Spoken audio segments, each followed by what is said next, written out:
हो गया।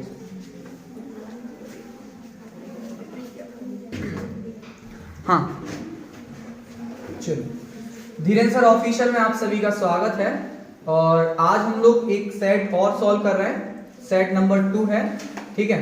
कल एक सेट पढ़ा 1 और उस सेट से तो बहुत चीजें समझ में आ गई होंगी कि हम लोगों की तैयारी कैसी है और क्या हो सकता है। आज भी ऐसे डायमेंशन कवर करेंगे, बहुत सारी चीजें आज भी देखने को मिल जाएंगी, ठीक है। और आप लोग लगातार जिस तरीके से वीडियोस को अपना प्यार दिखा रहे हो, कमेंट शेयर सब कर रहे हो, उसके लिए बहुत बहुत तहे दिल से धन्यवाद आपका। और ऐसे ही अपना प्यार बनाए रहो और बने रहो, ठीक है। तो इसलिए मैं चाहूंगा कि आप लोगों को 12th की बाद की जर्नी भी आपके साथ बना रहा।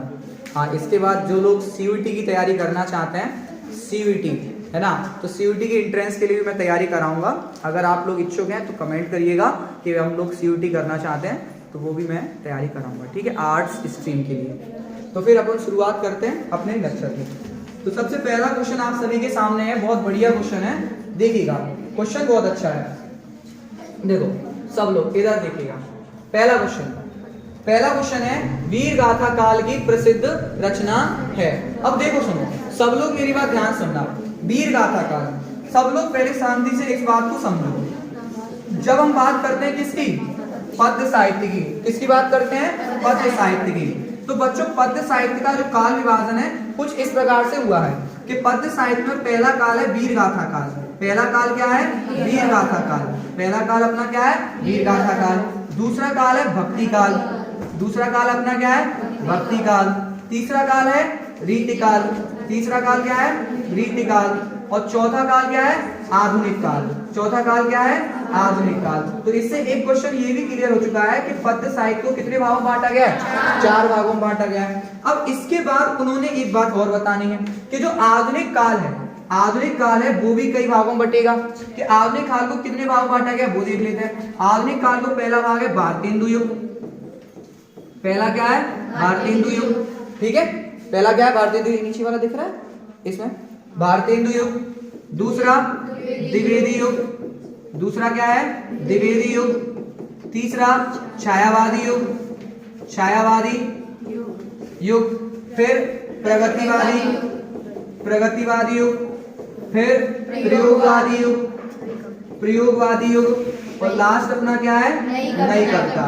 लास्ट अपना क्या बच्चों, नई कविता।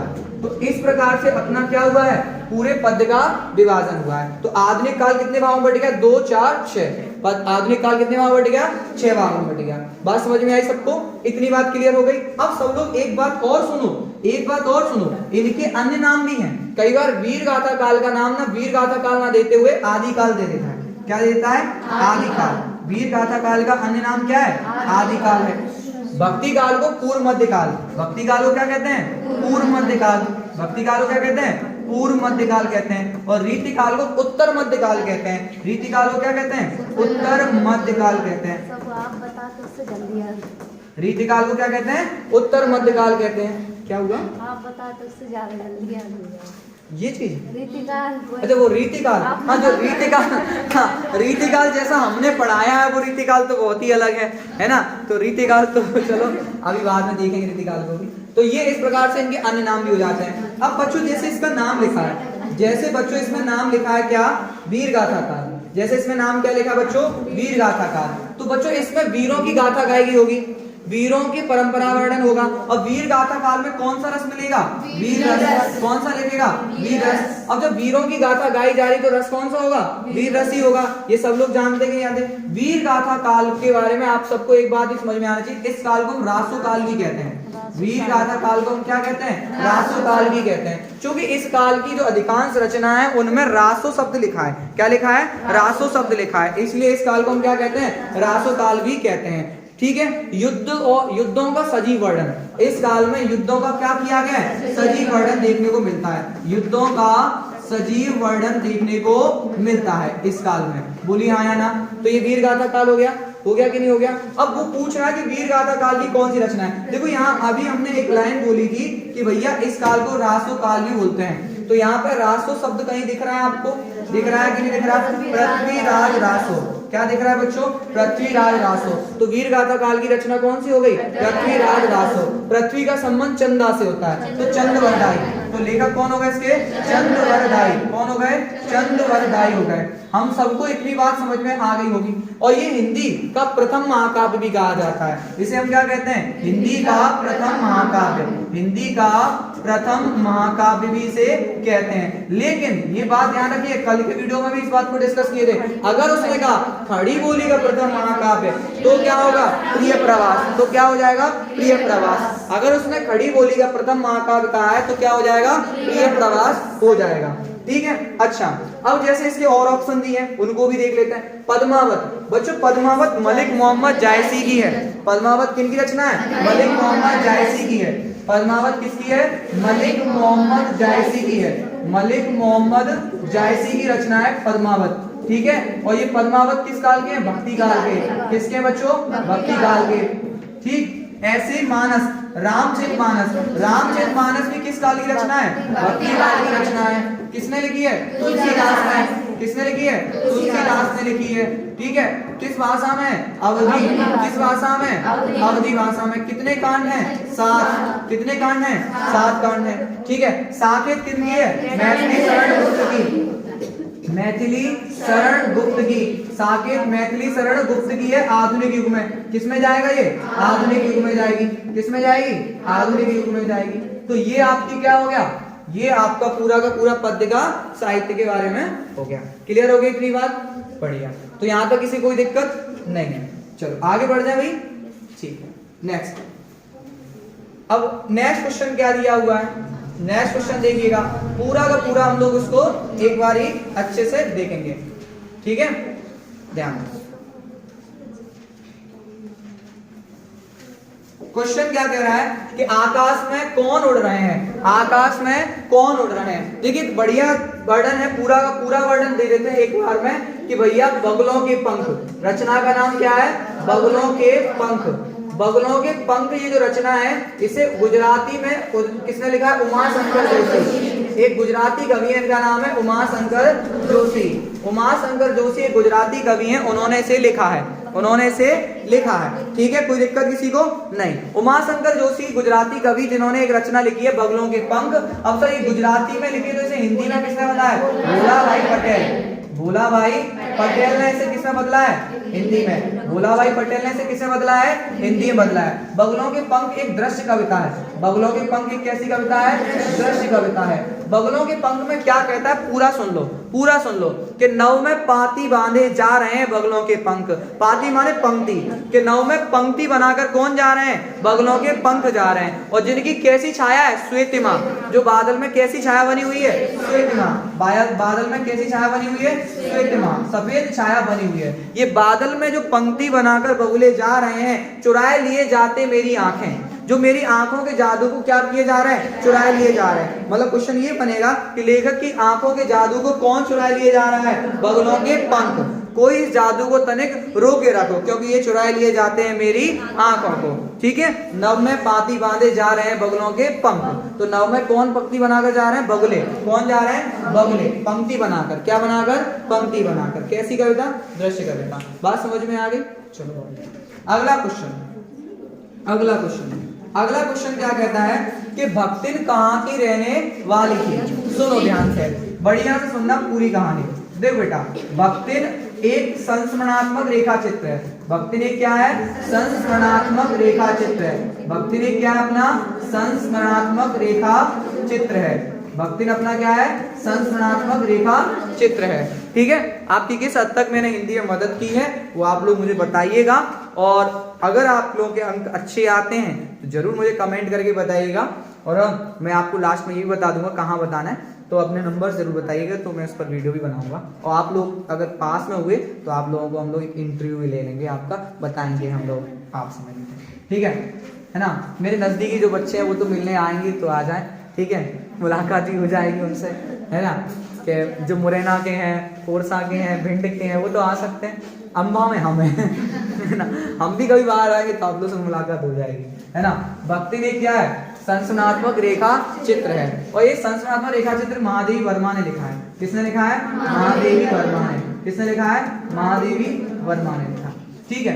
भक्तिन एक देहाती महिला है। भक्तिन एक क्या है? देहाती महिला है। भक्तिन एक क्या है? देहाती महिला है। पर इसका मूल नाम भक्तिन नहीं था, इसका मूल नाम लक्ष्मण था। मूल नाम इसका क्या था? लक्ष्मी था। लक्ष्मण या लक्ष्मी, लक्ष्मण या लक्ष्मी। और इसको भक्ति नाम किसने दिया? महादेवी वर्मा ने। महादेवी वर्मा ने इसको नाम क्या दे दिया? भक्तिन दे दिया था, क्योंकि इसका वेशभूषा और पहनावा ऐसा था कि भक्ति जैसा स्वभाव लग रहा था, इसे इसका नाम क्या दे दिया? भक्तिन दे दिया था। अब लक्ष्मी का जन्म हुआ था झूसी में। लक्ष्मी का जन्म कहाँ हुआ था? झूसी ग्राम में हुआ था। कहाँ हुआ था? झूसी। झांसी मत कर देना, झूसी है। क्या है? झूसी। जन्म कहाँ हुआ? झूसी। विवाह कहाँ हुआ? विवाह हांडिया। विवाह होके कहाँ पहुंचा था? हांडिया। विवाह होके कहाँ पहुंचा था? हांडिया। विवाह कहाँ गई थी? विवाह होके हांडिया में पहुंची थी। हांडिया में जाके कौन सी बहू बनी थी? छोटी। कौन सी बहू बनी थी? छोटी बहू बनी थी, सबसे छोटी बहू बनी थी। ठीक है, क्या बनी थी? छोटी बहू। दो इससे बड़ी जिठानियां थी, दो इससे बड़ी क्या थी? जिठानियां थी। ठीक है, अब ये छोटी बहू जो बनी थी, ये बात सबको ये पता है, लेकिन इस भक्तिन को खोटे सिक्के की टकसाल जैसी पत्नी कहा गया है। खोटे सिक्के की टकसाल, खोटे सिक्के की टकसाल जैसी पत्नी कहा गया है। भक्तिन को क्या कहा गया है? खोटे सिक्के जैसी टकसाल। यार भक्तिन अभी नाम बाद में पड़ेगा, लक्ष्मी कह सकते हैं। लक्ष्मी को खोटे सिक्के की टकसाल क्यों कहा गया है? क्यों कहा गया? क्योंकि उसने बेटियों को जन्म दिया था। कितनी? 3। पहली बेटी के 2 संस्करण किए थे, अर्थात टोटल 3 बेटियां थी। तीनों बेटियां थी, बेटियां बटिया रंग की थी। बटिया माने गोरे पीले रंग की थी बेटियां, फिर भी भेदभाव होता था। और वही जेठानियों के मोड़ा काले कलूटे थे, करुआ मोड़ा थे। मेरी नाई है ना। यानी इसमें लाइट कम रहती है और मैं सोर्सेज अभी कम है, तो इस वजह से थोड़ा सा वीडियो अच्छा भी नहीं बनता है ना। ऐसा है ना, सोर्सेज अभी कम है मेरे पास। सोर्सेज आप लोगों की मदद से बढ़ जाएंगे, जैसे सोर्सेज बढ़ते जाएंगे तो और भी चीजें अच्छी होंगी, आपका सपोर्ट मिलता रहा तो, है ना। तो कारे करूटे मोड़ आते तो सास बढ़िया लाड़ करती उन पे, बढ़िया मलाई वाला दूध मिलता, राव डार की चीजें मिलती, और इनकी बिटियाओं को भेदभाव होता, खाने पीने कुछ नहीं मिलता। चना बाजरे की घुघरी, क्या मिलता था? चना बाजरे की घुघरी और कठौती में मठा। कठौती माने ऐसे पात्र होता है ना, वैसे अपन जैसे वो मान सकते, कटोरा, कटोरे में मठा मिल रहा है और चना बाजरे की घुघरी मिलती है, और कुछ खाने को नहीं मिलता। खोटे सिक्के की टकसाल लक्ष्मी को इसलिए कहा कि उसने बेटियों को जन्म दिया था। बस समझ में आ गई। और हमारे यहाँ बेटियों को खोटा सिक्का कहा जाता है, लड़कियां खोटा सिक्का। लड़कियों से कोई मतलब बेनिफिट नहीं होता है, मतलब कोई प्रॉफिट नहीं होता है। लड़कों से तो दहेज मिल जाता है, लड़कियों में दहेज देना पड़ता है। तो क्या दिक्कत है? घर से और लेके चली जाती हैं, तो टेंशन ही टेंशन है ना। सही बात है, रखवाई करो सो वाला। बुरा मत मानिएगा, मैं तो मजाक कर रहा था, आप लोग बहुत अच्छे लोग। सिल्वर वेडिंग कहानी के नायक का नाम था, सिल्वर वेडिंग कहानी के नायक यशोधर बाबू। देखो वाईडी पंत, यशोधर बाबू को शॉर्ट में नेम क्या है? वाईडी पंत। देखो सिल्वर वेडिंग, सबसे पहले तो ये कहाँ है कहानी, सुनो अब आज। रुको। सिल्वर वेडिंग कहानी का एक मुख्य पात्र है जिसका नाम है यशोधर बाबू वाईडी पंत। वाईडी पंत, बढ़िया। अब इस यशोधर बाबू के जीवन में एक व्यक्ति हैं जो आदर्श हैं। यशोधर बाबू के एक आदर्श हैं, कौन? कृष्णानंद पांडे। यशोधर बाबू के आदर्श कौन थे? कृष्णानंद पांडे, अर्थात किशन दा। कौन? किशन दा। किशन दा कौन थे? आदर्श किसके? यशोधर बाबू के। बात समझ आई? तो यशोधर बाबू के आदर्श कौन से? किशन दा थे। किशन दा ने ही इनके जीवन का पूरा मार्गदर्शन किया। यशोधर बाबू के पूरे जीवन का मार्गदर्शन किसने किया था? किशन दा ने ही किया था। ठीक है, कोई दिक्कत किसी को नहीं होनी चाहिए। आगे नेक्स्ट क्वेश्चन, ये भूषण यशोधर बाबू का बड़ा बेटा। भूषण कौन है? यशोधर बाबू का बड़ा बेटा है, जो एक विज्ञापन कंपनी में नौकरी करता है। कहाँ नौकरी करता है? विज्ञापन कंपनी में नौकरी करता है। 1500 रुपए महीने भर कमा रहा है। कितने रुपए कमा रहा है? 1500। कितने रुपए मिलते हैं? 1500 रुपए मिलते हैं। विज्ञापन कंपनी में नौकरी करता है। ठीक है, ये है चड्डा। ये कौन है? चड्डा। ये असिस्टेंट ग्रेड पद पर आया है। असिस्टेंट ग्रेड पद पर आया एक नया व्यक्ति था चड्डा। ऑफिस में एक नया व्यक्ति आया है असिस्टेंट ग्रेड पद पर, चड्डा।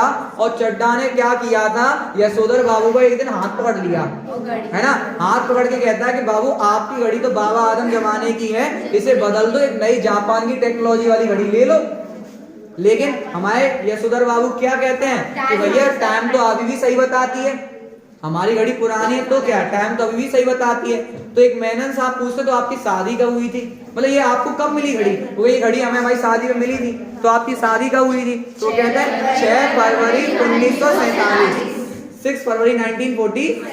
मतलब ये बंदा गुलाम हो जाता है देश के आजाद होने से पहले। देश आजाद होगा कब? अगस्त में। ये गुलाम हो गया पहले ही। फरवरी में विवाह हो जाना मतलब गुलाम ही हो जाना। ठीक है, तो 6 फरवरी 1947। ठीक है, क्लियर हो गया, बहुत बढ़िया। कृष्णानंद पांडे किशनदास कहाँ के रहने वाले थे? कुमाऊं। कहाँ के रहने वाले थे? कुमाऊं। कुमाऊं कहाँ है? उत्तराखंड। कुमाऊं कहाँ है? बहुत बढ़िया। आगे नेक्स्ट क्वेश्चन। कहानी का पहला तत्व होता है कथानक। कहानी का पहला तत्व क्या होता है? कथानक। सबको पता है कि कहानी उपन्यास में 6 तत्व होते हैं। कहानी और उपन्यास में दोनों में कितने तत्व होते हैं? 6 तत्व होते हैं। कितने तत्व होते हैं? 6। और वहीं नाटक और एकांकी में कितने तत्व होते हैं? 7 तत्व होते हैं। कितने तत्व होते हैं? 7 तत्व होते हैं। और वहीं जो पहला तत्व होता है उसे कहते हैं क्या? कथानक।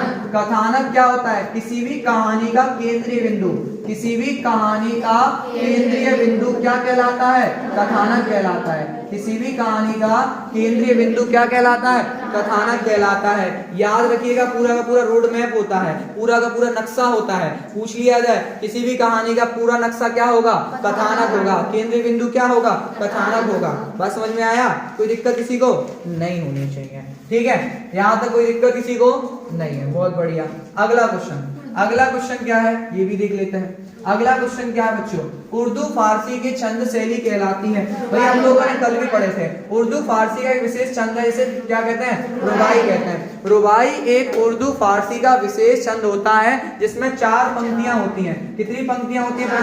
4 पंक्तियां होती हैं बच्चों, जिसमें से पहली, दूसरी और चौथी, पहली, दूसरी, चौथी पंक्ति में तुक होता है। क्या होता है? तुक। वहीं तीसरी पंक्ति क्या होती है? स्वरछंद होती है। तीसरी पंक्ति क्या होती है?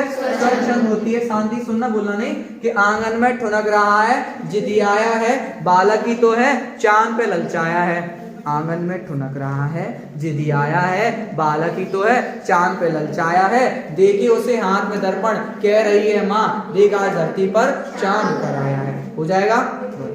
चलो अच्छा, अब इसमें देखो चौपाई। चौपाई क्या होता है? चौपाई प्रभु एक सममात्रिक छंद होता है। चौपाई क्या होता है? सममात्रिक छंद होता है। चौपाई क्या होता है? सममात्रिक छंद होता है, जिसके प्रत्येक चरण में 16-16 मात्राएं होती है। प्रत्येक चरण में 16-16 मात्राएं होती हैं। उसे क्या कहते हैं? चौपाई छंद कहते हैं। चौपाई एक सममात्रिक छंद होता है जिसके प्रत्येक चरण में 16-16 मात्राएं होती हैं। क्या कहेंगे? ये जी, मंगल भवन अमंगल हारी, द्रवहु सुदशरथ अजिर बिहारी, राम सिया राम जय जय राम। ये अपनी क्या हो गई? चौपाई। क्या हो गई? चौपाई। वहीं दोहा और सोठा भी देख लो। क्या देख लो? दोहा और सोठा भी देख लो। दोहा अपना अर्ध सममात्रिक छंद होता है। दोहा और सोठा क्या होता है? अर्ध सममात्रिक छंद। अर्ध सममात्रिक छंद। दोहा और सोठा क्या होता है? अर्ध सममात्रिक छंद होते हैं, मतलब आधा समान। क्या होगा? आधा समान। और दोहा का विपरीत क्या होता है? सोठा। या सोठा का विपरीत क्या होता है? दोहा। ये दोनों एक दूसरे के क्या होते हैं? विपरीत होते हैं। देखो बच्चा, दोहा में मात्राएं होती हैं 13-11। कितनी होती है? 13-11। 13-11 मात्रा वाला दोहा होता है और 11-13 वाला क्या होता है? सोठा होता है। एक दूसरे के विपरीत होगा कि नहीं हो गए? तो समझ में आया? दोहा में लिख देना, श्री गुरु चरण सरोज रज, निज मन मुकर सुधार, बरनउँ रघुबर बिमल जसु, जो दायक परिचार। बस इतना नहीं, यहाँ तक ही, आगे बस बहुत। सोठा में क्या लिखोगे? सोठा में लिखना प्रभु ना, रुक जाओ, मुझे बोलिए तो मैं कंफ्यूज कर दिया तुमने, कौन सा है? प्रभु प्रलाप सुन कान, बिकल भय बानर निकल, आए गयो हनुमान जिनी करुणा में वीर रस। प्रभु का प्रलाप सुना, कानों से विकल हो गए वानर, और वानर निकल आए गए हनुमान जी में करुणा में वीर रस। ठीक है, बहुत बढ़िया। तो ये आपके तीनों छंद क्लियर हो गए, बहुत बढ़िया। चलो आगे बढ़ जाए। देखो, हरिवंश राय बच्चन, हरिवंश राय बच्चन जी की पहली कृति, हरिवंश राय बच्चन जी की पहली रचना बताओ। सुनो, आवाज नहीं। हरिवंश राय बच्चन, हरिवंश राय बच्चन की पहली कृति तो पहले देख लो, ये क्या है? 13 हाथ। क्या है? 13 हाथ। 13 हाथ। ठीक है, वहां तेरा द्वार लिखा है, वहां तेरा द्वार लिखा है, तेरा हार, क्या है इसका, तेरा हार। हरिवंश राय बच्चन, सुनना ध्यान से, हरिवंश राय बच्चन उत्तर छायावादी युगीन कवि हैं, उत्तर छायावादी, उत्तर छायावादी युगीन कवि हैं, उत्तर छायावादी युगीन क्या है, कवि। हरिवंश राय बच्चन जी की सबसे प्रसिद्ध रचना है मधुशाला, सबसे प्रसिद्ध रचना क्या है, मधुशाला, सबसे प्रसिद्ध रचना क्या है, मधुशाला 1935। हरिवंश राय बच्चन जी की कविताओं में एक अजीब, एक शानदार मस्तानापन है, सुनो।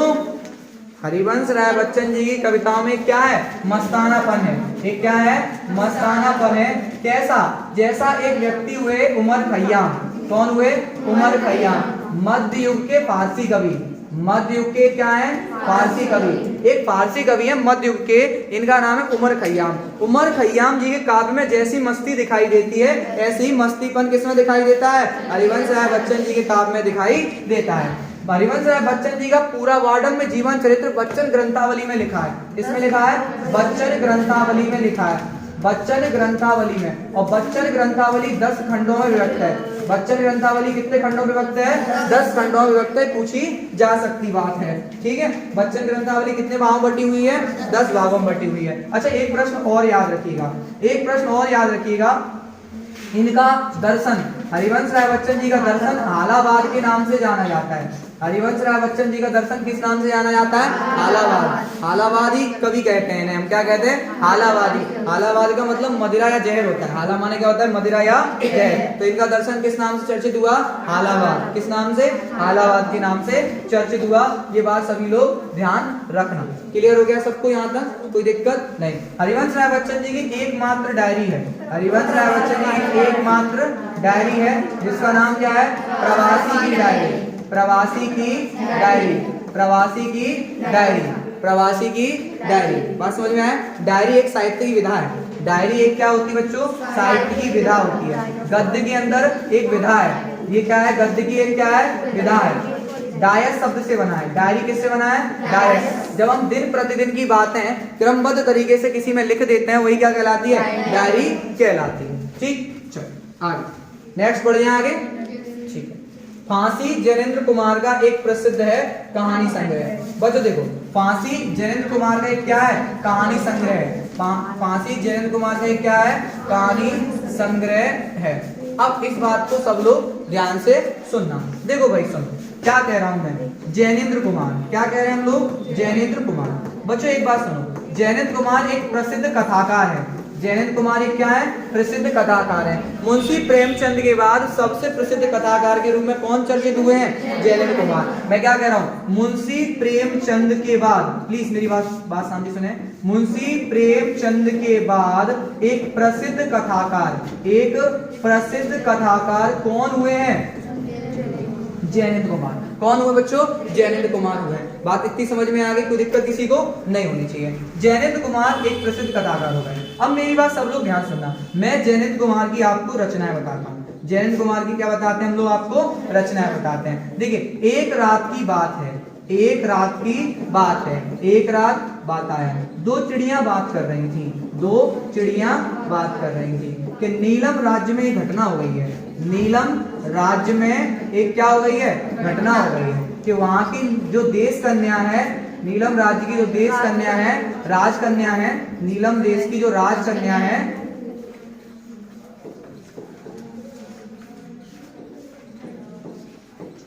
कल्याणी, कौन, कल्याणी, कि कल्याणी की पाजेब चोरी हो गई है, कल्याणी की क्या चोरी हो गई है, पाजेब चोरी हो गई, पायल। और उसे सुनीता ने, उसे किसने सुनाया है, चुरा लिया है, सुनीता ने चुरा लिया है। किसने चुरा लिया है, सुनीता ने। और सुनीता ने चोरी करके अपने जो अपना दोस्त है उसको इसे दे रही है, जयवर्धन को। किसको दे रही है, जयवर्धन को। जयवर्धन बेचारा पकड़ा गया और उसे क्या हो गई, फांसी हो गई, उसे बेचारा क्या हो गई, फांसी। राजा को जब पता चलता कि मैंने गलत लोग को फांसी दे तो क्या दे देता है, त्याग पत्र, क्या देता है, त्याग पत्र दे देता है। तो इस कहानी से आपका पूरा क्या क्लियर हो गई, जैनेन्द्र कुमार की सारी क्या क्लियर हो गई, रचनाएं। ठीक है, हमारे चैप्टर में जैनेन्द्र कुमार ने बाजार दर्शन लिखा है। क्या लिखा है, बाजार दर्शन। बाजार दर्शन में किसकी बात हुई है, उपभोक्तावाद, उपभोक्तावाद की चर्चा हुई है। बाजार दर्शन एक निबंध है, बयार दर्शन एक क्या है, निबंध है। बात समझ में आ रही सबको? चल, त्याग पत्र इनका एक मनोवैज्ञानिक क्या है, उपन्यास। धन्यवाद दीदी आपका। देखना, त्याग पत्र एक क्या है, मनोवैज्ञानिक उपन्यास है ना। ये त्याग पत्र के बारे में जानकारी है, बस पूछ ले कि जयंत कुमार जी की एक मनोवैज्ञानिक उपन्यास है, नाम क्या है, त्याग पत्र। ठीक है जी, बात ध्यान। चल बढ़िया, अगला क्वेश्चन पे बढ़ जाए। ठीक है, अगला क्वेश्चन क्या कहते हैं कि जूझ कहानी लड़ते जूझते किसान मजदूर की संघर्ष की झांकी है। भाई सुनो, ये जूझ शब्द का शाब्दिक अर्थ क्या होता है, संघर्ष। हाँ भैया, इस लड़की ने पढ़ाई जारी करने के लिए बड़ा संघर्ष किया था, पढ़ाई की कंटिन्यू चलती है, इसने बड़ा क्या किया था, संघर्ष किया था। अच्छा इसमें और चीजें मैं आपको बता देता हूँ। देखो, हर साल 1-2 क्वेश्चन या 3 क्वेश्चन लगभग तो ऐसे आएंगे जो चैप्टर से ही पूछेगा कि चैप्टर का रचयिता कौन है और चैप्टर विधा क्या है, पक्का ये पूछता है। तो पूछ ले कि जूझ क्या है, एक उपन्यास अंश है। जूझ एक क्या है, उपन्यास अंश है। जूझ एक क्या है, उपन्यास अंश है। जूझ को किसने लिखा है, एक मराठी उपन्यासकार है। जूझ किसमें लिखा गया है, मराठी भाषा में। एक मराठी उपन्यासकार है, मराठी उपन्यासकार है आनंद रतन यादव। नाम क्या उनका, आनंद रतन यादव। आनंद रतन यादव, इन्होंने इसे लिखा है, आनंद रतन यादव ने इसे लिखा है मराठी में। किसमें लिखा है, मराठी में। तो सर मराठी से हिंदी में किसी ने बदला होगा, हिंदी में किसने बदला है, केशव प्रथम वीर। केशव प्रथम वीर ने इसे किसमें बदला है, हिंदी में बदला है। जूझ के बारे में हो गया, क्लियर हो गया। जूझ का शाब्दिक अर्थ अभी बताया क्या होता है, संघर्ष। एक लड़का है, उसका मन करता है कि मैं कहाँ जाऊं, पाठशाला। उसका मन तड़पता था कहाँ जाने को, पाठशाला, क्योंकि वो 5वीं नापास उसके नाम के आगे लिखा था। यानी कि आनंदा के आगे कौन सी टिप्पणी लगी है, 5वीं नापास। 5वीं में पहले 5वीं के पेपर ही नहीं दे पाए, पिता ने उसको स्कूल जाना क्या करा दिया था, बंद। और पाठशाला जाने की सबसे पहली बार उसने किससे गई थी, माँ से गई थी। पाठशाला जाने की पहली बार किससे गई थी, माँ से। माँ ने कि मैं तो तेरे बब्बा से बड़ी बात करी, पर वो तो बरेला सुअरी तरह घुर रहा था। बरेला सुअर मतलब पागल सुअरी तरह घुर रहा था, है ना। हेट गवार अपने पति के बारे में। हाँ, तो माँ एक काम करते हैं, दत्ता जी के यहाँ चलते हैं, दत्ताई राव देसाई के यहाँ चलते हैं। गांव के एक सरदार है, बाड़े के सरदार है, उनके यहाँ चलते हैं। तो दत्ता जी के यहाँ गए थे, वो क्या क्या घटनाक्रम हुआ है वो तुमने बताया ही होगा। ठीक है, चलो यहाँ तक किसी कोई दिक्कत है, बहुत बढ़िया, होनी भी नहीं चाहिए, हैं क्यों, दिक्कत तो नहीं है। चलो आगे, रेडियो नाटक में नहीं होते हैं, क्या नहीं होते हैं, दृश्य। सही कहा था, रेडियो सबने देखा ही तो होगा, क्यों, रेडियो तो सबने देखा है, ठीक है। तो रेडियो घरों में होते थे, तो रेडियो में क्या नहीं होगा, दृश्य। क्या नहीं होगा, दृश्य नहीं होगा। भाई समझ रहे हो मेरी बात, रेडियो में क्या नहीं होते हैं, दृश्य। रेडियो नाटक में दृश्य। रेडियो नाटक की अवधि कितनी होती है, 15 से 30 मिनट। कितनी मिनट, 15 से 30 मिनट होती है। रेडियो नाटक का विकास एक नाट्य आंदोलन के रूप में हुआ है। रेडियो नाटक का विकास एक नाट्य आंदोलन के रूप में हुआ है। प्रभु, रेडियो नाटक का विकास किसके रूप में हुआ है, एक नाट्य आंदोलन के रूप में हुआ है। ऐसे शब्द जो क्षेत्र विशेष में बोले जाते हैं क्या कहलाते हैं, क्षेत्रीय शब्द कहलाते हैं। भाई सही बात है, ऐसे शब्द जो किसी एक क्षेत्र में बोले जाते हैं क्या कहलाते हैं, क्षेत्रीय शब्द कहलाते हैं। पूछ सकता है परिभाषा कि क्षेत्रीय शब्द किसे कहते हैं। किसी क्षेत्र विशेष में बोले जाने वाले शब्द या ग्रामीण या देहात में बोले जाने वाले शब्द क्या कहलाते हैं, क्षेत्रीय शब्द कहलाते हैं। जैसे कुछ 4-5 क्षेत्रीय शब्द याद कर दो, लोटा, झोला, पोंछा, ठीक है, पोंछा, अंगोछा, बटुआ, बस बहुत है, ठीक। नेक्स्ट, गुरुत्वाकर्षण एक है तकनीकी शब्द। गुरुत्वाकर्षण एक क्या है, तकनीकी शब्द है। गुरुत्वाकर्षण एक क्या है, तकनीकी शब्द। ग्रेविटेशन एक क्या है, तकनीकी शब्द है। विज्ञान विषय से संबंध रखने वाले शब्द क्या कहलाते हैं, तकनीकी शब्द कहलाते हैं। या ऐसे शब्द जिनकी विज्ञान से संबंधित हो या जिनकी परिभाषा दी जा सके क्या कहलाते हैं, तकनीकी शब्द। क्योंकि तकनीकी शब्द किससे बने, टेक्निकल। किससे बने हैं, टेक्निकल। तकनीकी शब्द का दूसरा नाम भी है पारिभाषिक शब्द। क्या बच्चों, पारिभाषिक शब्द। क्या बच्चों, पारिभाषिक शब्द भी है। भारत में तकनीकी शब्दावली आयोग भी बना, भारत में एक तकनीकी शब्दावली आयोग भी बना था 1961 में। भारत में एक तकनीकी शब्दावली आयोग बना था कब, 1961 में। ठीक है, ध्यान रखना, क्लियर हो गया। वो हमने क्लास में सारी बताई होंगी कितनी तकनीकी शब्दावली थी। चल हाँ, अब तो ज्यादा याद भी नहीं करना, थोड़ा बहुत रखो से। हाँ, दिवाली पर गुड़ के खिलौने खरीदे जाते हैं। नहीं, देखो सुनो, दीपावली की शाम घर सजे और पुते, माँ चमकते हुए दमकते चेहरे से और मिट्टी के खिलौने लेकर आती है, चीनी मिट्टी के। माता किसके खिलौने लेकर आती है? चीनी मिट्टी के। किसके खिलौने लेकर आती है? चीनी मिट्टी के खिलौने। किसके खिलौने? चीनी मिट्टी के खिलौने लेकर आती है। माता किसके खिलौने लेकर आती है?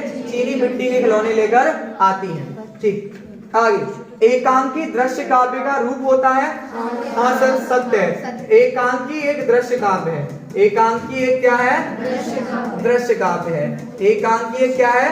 दृश्य काव्य है। अब एक क्वेश्चन और है, बच्चों बड़ा डाउट जाता है, मैं इस डाउट को क्लियर कर देता हूँ कि हिंदी की प्रथम एकांकी बड़ा कंफ्यूजिंग कर रहा है, तो इसको एक बार करेक्ट करके दोबारा इस पर वो कर देना, एक घूंट कर देना। इसको क्या कर लेना? एक घूंट। जयशंकर प्रसाद की, जयशंकर प्रसाद की एक घूंट कर लेना। बहुत डाउट है कुछ पहली चीजों में, बहुत सारे कंफ्यूजिंग दिए रहते हैं, इसे कर लेना बहुत सी जगह पे। रानी केतकी की कहानी। हाँ, ऐसे ही कहानी वाला भी है कि हिंदी की पहली कहानी कौन सी है, तो मैंने आपको रानी केतकी कहानी बोला है। क्या बोला है? रानी केतकी कहानी। कहीं कहीं इंदुमती भी लिखा है, पर रानी केतकी कहानी कराना तो गलत नहीं होगा, है ना। अब वही बात है कि ऐसे क्वेश्चन आएंगे तो अपन कोर्ट भी चल सकते हैं। तो कल कुछ बच्चे भी कह रहे थे कि सर मैं भी आपके साथ कोर्ट चलूंगा, तो मैंने कहा तो ठीक है, तो फिर हमें ऐसे लोग मिल रहे हैं तो फिर कोई दिक्कत ही नहीं है, तो फिर हम कोर्ट की लड़ाई भी लड़ लेंगे, आंदोलन कर देंगे। ठीक है, चलिए आगे नेक्स्ट। ठीक है, तो शिरीष एक अद्भुत अवधूत है। अवधूत माने सन्यासी। शिरीष एक पेड़ है बच्चों। शिरीष बिल्कुल एक सन्यासी लगता है। सन्यासी कैसे? सन्यासी किसी बात तो फर्क नहीं पड़ता, हमको बात बात पे फर्क पड़ जाता है, और सन्यासी को फर्क नहीं पड़ता। चाहे तुम सन्यासी से कुछ भी कह दो ना, कोई फर्क पड़ता है? और मैं अभी आपसे कुछ कह दूं तो अनेक बात पे फर्क पड़ जाएगा कि सर ने तुमने मुझे ऐसी बात कैसे कह दी। सही है ना? तुरंत तुम्हारा ईगो जाग जाएगा, आत्मसम्मान स्वाभिमान डगमगा जाएगा। हैं? इमेज का फर्क है, हमारी इमेज गिरा दी। हाँ, हमारी इमेज भाई से तुम लोगों को बहुत बड़ी इमेज बनी होगी, है? होगा कि नहीं होगा? तो लेकिन अवधूत को फर्क पड़ता है? कोई नहीं फर्क पड़ता। तो ऐसे ही शिरीष के पेड़ को फर्क ही नहीं पड़ता। ठंड हो तो फर्क नहीं पड़ती, गर्मी में सारे पेड़ फफिया गए, सारे पेड़ पत्ते अपनी पत्तियां गिरा चुके हैं, ये बंदा लहला आ रहा है फूलों से। तो अवधूत ही हो गया कि जब सारे पेड़ झड़ चुके हैं, खड़खड़ा रहे हैं, और जे फूलों से लदा हुआ है, भाई ऐसा क्या है तुझमें खास कि तुम पर गर्मी का प्रभाव नहीं पड़ रहा? तो सन्यासी है, इंपैक्ट ही नहीं पड़ रहा। तो तभी तो कहा कि शिरीष का वृक्ष कहां से रस खींचता है? वायुमंडल से। कहां से? वायुमंडल से रस खींचता है। ठीक है, तो ये सही बात है कि शिरीष एक कालजयी अवधूत है। क्या है? कालजयी अवधूत, काल पर विजय प्राप्त करने वाला अवधूत है। और शिरीष के फूल को संस्कृत साहित्य में बहुत क्या बताया गया? कोमल बताया गया है, कालिदास ने। किसने बताया? अद्भुत। सही है, हाँ कोई दिक्कत नहीं, सही। हाँ, सौंद लगेकर मास्टर कविता बहुत अच्छे से पढ़ाते थे। सौंद लगेकर मास्टर कविता बहुत अच्छे से पढ़ाते थे। तो भैया सौंद लगेकर मराठी पढ़ाते थे। क्या पढ़ाते थे? मराठी पढ़ाते थे। तो देखो, सौंद लगेकर क्या पढ़ाते थे? मराठी। सौंद लगेकर क्या पढ़ाते थे? मराठी पढ़ाते थे। बड़े अच्छे से पढ़ाते थे, बहुत सुंदर पढ़ाते थे। मां साहब क्या था? जलवा था इनका। और गणित कौन पढ़ाते थे? मंत्री। गणित कौन पढ़ाते थे? मंत्री। मंत्री साहब छड़ी का प्रयोग करते हैं? नहीं, मंत्री साहब छड़ी का प्रयोग नहीं करते थे, ऐसे गुम्मा जड़ देते थे, है ना। तो क्लियर हो गया। कक्षा का मॉनिटर कौन है? बसंत पाटिल। बसंत पाटिल ब्रांड, बसंत पाटिल। कक्षा मॉनिटर कौन है? बसंत पाटिल। कक्षा का उद्दंड उद्यमी चौहान का लड़का। कक्षा का उद्यमी लड़का कौन है? चौहान का लड़का। कौन है? चौहान का लड़का है। ठीक है, इस प्रकार से बस तो पहुंची, है ना, चौहान का लड़का। क्या दिक्कत क्या है इसमें? ठीक है, मैं सोच रहा हूँ इसमें वॉइस जाए नहीं, क्या जाएगी? ठीक, हाँ आगे। भाषा विचारों की अभिव्यक्ति का माध्यम ही नहीं, स्वयं विचार करने का साधन भी है। सही है? भाषा भाष धातु से बना है। भाषा शब्द किससे बना है? भाष धातु से बना है, जिसका अर्थ होता है कहना या बोलना। अब अपने भाव और विचार कहने की एक ही माध्यम है भाषा। अरे भैया मैं अपने भाव विचार बता रहा हूँ काय के माध्यम से? भाषा। काय के माध्यम से बता रहा हूँ? भाषा। सही है। और सर राष्ट्रभाषा क्या होती है?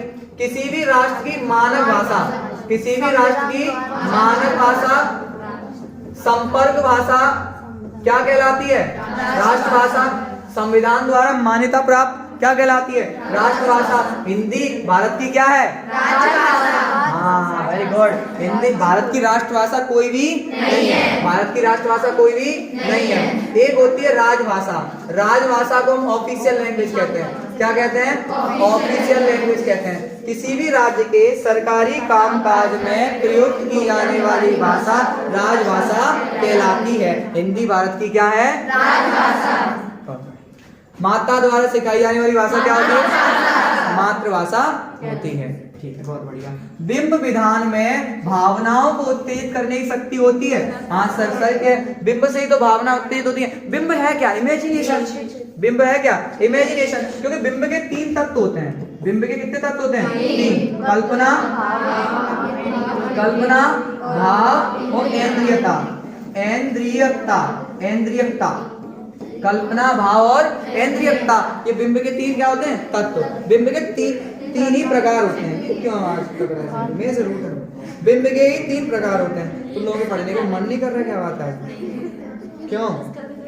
क्यों आज तुम लोगों को पढ़ने का मन नहीं है? हैं? पेपर आ गए, वो तो आ ही गए, अब क्या करें? है आना ही है। जिंदगी में कुछ चीजें तो आनी है।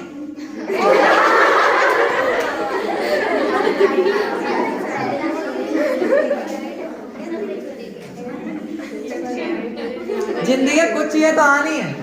पेपर और मौत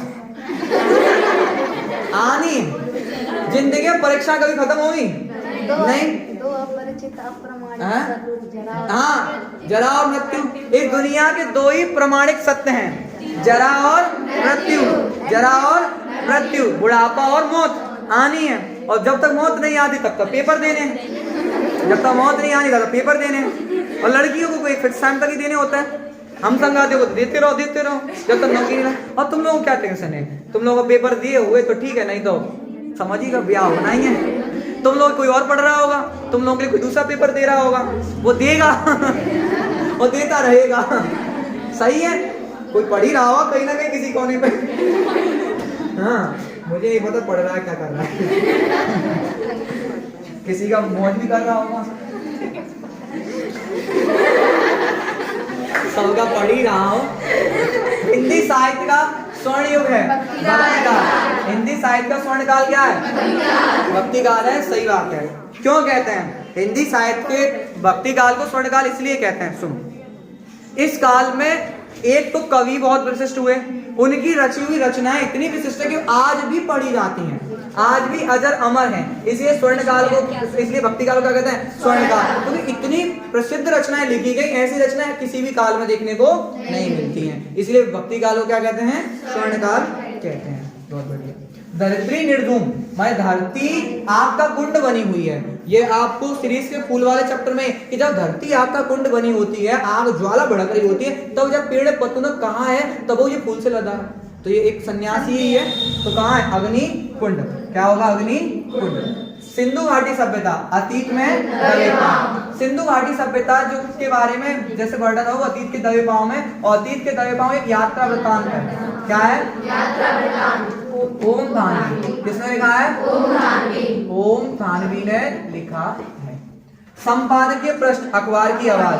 संपादकीय पृष्ठ क्या होता है? अखबार की आवाज। अखबार की आवाज इंपोर्टेंट है, याद रखना। अखबार की आवाज संपादकीय पृष्ठ को ही कहते हैं। अंदर बाहर, ये क्या है? शब्द। जब 2 शब्द एक साथ जोड़े में प्रयोग किए जाएं, शब्द कहलाते हैं। ठीक है। अरे मैंने किस पर मैच कर दिया है? लो शब्द। हाँ, रस्सी है या सांप? कि सारी विच नारी है, कि नारी विच सारी है, कि सारी ही नारी है, कि नारी ही की सारी है। ये इनको कुछ नहीं समझ में आएगा। ये कहेंगे सर क्या हो गया? कि साड़ी के बीच में नारी है कि नारी के बीच में साड़ी है, कि साड़ी है कि नारी है, पता ही नहीं चल रहा। तो जब चीर हरण होता है तो वो चीर बढ़ता ही आता है, बढ़ता ही जाता है। कन्हैया जी कृपा हो जाती है। तो वो कहते हैं कि साड़ी के बीच में नारी है कि नारी के बीच में साड़ी है, कि साड़ी ही साड़ी है कि नारी है, पता ही चल क्या है। तो संदेह, क्या संदेह अलंकार, कि जब आपका प्रारंभ से लेकर अंत तक संदेह बना रहे उसे हम क्या कहते हैं, संदेह। और जब संदेह और या भ्रम निश्चय बदल जाए, भ्रम निश्चय बदल जाए भ्रांतिमान, कि जान श्याम को घन श्याम ना उसे वहाँ भ्रांति हो जाता है। बहुत बढ़िया। आगे उर्दू फारसी रुबाइयाँ उर्दू फारसी का एक क्या है, बहुत बढ़िया। देखो मैचिंग और फिलिंदा ब्लैंक्स में 2 नंबर कटते नहीं। फिर देखो फिलिंदा ब्लैंक्स में ऑप्शन आते हैं, मैचिंग में भी देखो सामने होता ही है। और वन वर्ड वो जो टिक द करेक्ट वाले में भी 4 ही ऑप्शन होते हैं, वहां भी नहीं कटने चाहिए। वहां भी कटे तो दिक्कत है। बस वन वर्ड समस्या क्या होती है, आए तो ठीक, आए सुनो आए तो ठीक, लेकिन ध्यान रखना कॉपी तब तक सबमिट मत करना जब तक एंड वाली बेल तक ना बज जाए। माँ साहब ये कहने लगे बेटा अगल बगल से कर ले, सबमिट करके मेरे को दे दे, तो अगल बगल से करने में ये काम हो जाएगा। नहीं देखो परीक्षा हॉल में अपनी नैतिकता मत दिखाइएगा। परीक्षा हॉल में तो हम करेंगे प्रबंध, नहीं तो करना भी चाहिए। वहां नैतिक होने के हम नकल नहीं करेंगे, नुकसान कर जाओगे। बगल वाला नंबर ले आएगा नकल करके, तो तुम एंड तक कॉपी सबमिट मत, ठीक है, तब भी तुम करके आओगे। मैं कह रहा हूँ तुम पेपर हॉल से निकलने की ललक ही ऐसी होती है कि जल्दी चलो, जल्दी जाए घर जाके बाद तुम्हारे कोई पहाड़ तोड़ना है तुम्हें। नहीं मैं खूब यही समझाता हूँ, फिर भी बच्चे चले आते हैं। इसका मतलब ये मत सोचा कि सर नकल के लिए आपको प्रोत्साहित कर रहे हैं। हाँ लड़ाई लड़ो, एंड तक लड़ो, सही है ना। कृष्ण की पुकार है, भागवत का सार है, युद्ध ही तो वीर का प्रमाण है। तो युद्ध लड़ो एंड तक, कैसे भी लड़ा जाए। हाँ बच्चे किसकी प्रत्याशा में होंगे, माँ की, माता की आगमन की। किसके, माता के, कि कब हमारी मैया आएंगी, कब हमारे लिए दाना पानी लाएंगे और हमें प्यार दुलार लुटाएंगे। कि सुनो आवाज आती है। बच्चे प्रत्याशा में होंगे, नीड़ों से झांक रहे होंगे। कोई दिक्कत नहीं, तुम बाद में अपने वीडियोस देखोगे तो बताओगे, देखो जी मेरी आवाज है। बोल सकते हो, कोई दिक्कत नहीं है। कोई दिक्कत नहीं, बच्चे मैनेज कर रहे हैं अपनी, कोई दिक्कत नहीं। हाँ बच्चे प्रत्याशा में होंगे, प्रत्याशा माने आशा या उम्मीद में होंगे, नीड़ों से झांक रहे होंगे। नीड़ माने हौसला। छोटे बच्चे आशा में होंगे, नीड़ों से झांक रहे होंगे। ठीक, आगे ये पता है, ये जो वर्णन है दिन जल्दी ढलता में से है। दिन जल्दी ढलता है, दिन जल्दी ढलता है। अब दिन जल्दी ढलता है कहाँ से ली गई रचना, निशा निमंत्रण से। कहाँ, निशा निमंत्रण से। ये क्या गीत, दिन का अपोजिट निशा होता है। पूछ ले, दिन जल्दी ढलता है तो निशा निमंत्रण, तो दिन तो दिन होता है, निशा माने रात होती है। हो जाएगा याद, कोई दिक्कत किसी को। श्रम विभाजन किस समाज की आवश्यकता है, आधुनिक सभ्य समाज की। ठीक है बोलो, कोई दिक्कत नहीं, घबराओ। हाँ है आधुनिक सभ्य समाज की, सही क्या है ना। तो देखो डॉक्टर भीमराव अम्बेडकर कौन,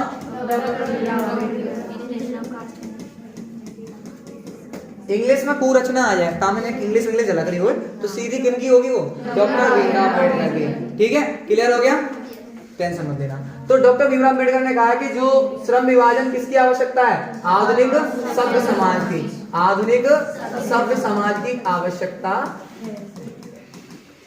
अच्छा एक क्वेश्चन और बनता है कि भारत में भुखमरी और बेरोजगारी का प्रत्यक्ष कारण क्या है, जाति प्रथा। वेरी गुड, भारत में जाति प्रथा, सिर्फ जाति प्रथा लिखना, श्रम विभाजन नहीं करना, सिर्फ जाति प्रथा। भारत में जाति प्रथा प्रत्यक्ष रूप से मतलब डायरेक्टली हमारे देश में जाति प्रथा एक ऐसा कारण है जो बेरोजगारी और भुखमरी का कारण है, ये भीमराव अम्बेडकर ने कहा है। और भीमराव अम्बेडकर का आदर्श समाज किन चीजों पर आधारित है, 3, स्वतंत्रता, समता और भ्रातृता। स्वतंत्रता, समता और भ्रातृता मतलब भाईचारा। और भाईचारा कैसा होना चाहिए, दूध का पानी में मिश्रण। भाईचारा कैसा होना चाहिए, दूध का पानी में मिश्रण जैसा। बोले क्लियर होगा, बहुत बढ़िया। आनंद यादव का मन किस बात के तड़पता था, पाठशाला जाने। अच्छा पाठशाला कितने बजे से कितने बजे लगेगी, 5। पाठशाला लगती थी 11 से 5 बजे तक लगती थी। ये भी क्वेश्चन अच्छा है, पूछा जा सकता है। ठीक है, आगे कौन सी कक्षा में पहुंचेगा? 5वीं में, क्योंकि 5वीं नापास की टिप्पणी लगी हुई थी। बहुत बढ़िया। आगे पंचतंत्र में किस प्रकार की कहानी लिखी गई है? शिक्षाप्रद। कैसी बच्चों? शिक्षाप्रद। छोटे बच्चों के लिए बाल शिक्षाप्रद, छोटे बच्चों के लिए ज्ञानवर्धक कविताएं लिखी हैं। कहाँ? ये पंचतंत्र में। और ये किनकी है? विष्णु शर्मा। किनकी है? विष्णु शर्मा। हाँ दीदी क्या हुआ? बाल सुलभ इच्छाओं पर। हाँ ये भी लिख सकते हो, बाल सुलभ इच्छाओं पर। यार देखिए मेरे को तो ठीक ही लग रहा है, आप ऐसे लिखना शिक्षाप्रद, है ना? बच्चों की शिक्षाप्रद लिखी हुई है। ठीक, बच्चों को शिक्षित करने की लिखी हुई है। छोटे छोटे बच्चों को कहते हैं ना इस कहानी से क्या सीख मिली, ऐसी कहानियां। ये बहुत अच्छा क्वेश्चन है, अच्छा क्वेश्चन है। परिभाषा है सीधी सीधी। वे अव्यय जो किसी शब्द या पद की बात लगकर उसके अर्थ में विशेष बल देते हैं क्या कहलाते हैं? Very good. देखो ऐसे शब्द, सुना, ऐसे शब्द जो किसी वाक्य में जोर देने के लिए प्रयोग किया था, जोर देंगे। तो जैसे मैंने कहा, सुनना, मैं खाना खाऊंगा, नॉर्मल है। मैं ही खाना खाऊंगा मतलब कोई और नहीं खाएगा, मैं ही खाना खाऊंगा। हाँ तो ही लग गया तो जोर दे रहा कि हाँ मैं ही, है ना? समझा? मैं बाजार जाऊंगा, ठीक है, मैं भी बाजार जाऊंगा मतलब साथ में मुझे भी लेके जाना पड़ेगा, तो जोर दे रहा है। तो ये क्या है? निपात। क्या है? निपात। ही, भी, तो, से, ये सब क्या होते हैं? सूत्र रूप में कही गई बात, सुनना, सूत्र रूप में कही गई बात को विस्तार से लिखना। समझा रहा क्या कहलाता? भाव विस्तार। विस्तार में लिखना क्या होता है? भाव विस्तार या भाव पल्लवन। भाव विस्तार या भाव पल्लवन। भाव विस्तार या भाव पल्लवन। अपने भाव या विचारों को विस्तार पूर्वक लिख देने की कला को क्या कहते हैं? भाव विस्तार या भाव पल्लवन कहते हैं। कोई दिक्कत किसी को? टेंशन नहीं, लेना ही नहीं। शब्द गुण कितने प्रकार के होते हैं? 3। प्लीज ध्यान देना। माधुर्य गुण, ओज गुण और प्रसाद गुण। माधुर्य गुण, ओज गुण और प्रसाद गुण। बहुत बढ़िया, ठीक है। चलो ये तो क्लियर हो चुकी है। हाँ अब मेन टॉपिक आता है अपना, क्या? प्रश्न। यही तो हम लोगों को परखना है अपने आप को कि सर हमसे बन रहा है या नहीं बन रहा। अब यहाँ मैं आपको कीवर्ड्स बताता रहूंगा, कीवर्ड्स आपके काम हो जाएंगे। ठीक है, कोई दिक्कत तो नहीं किसी को? ठीक है, बहुत बढ़िया। तो इतने में आप लोगों को समझना है क्या चीज है ना, थोड़ा ध्यान देंगे इस बात पर।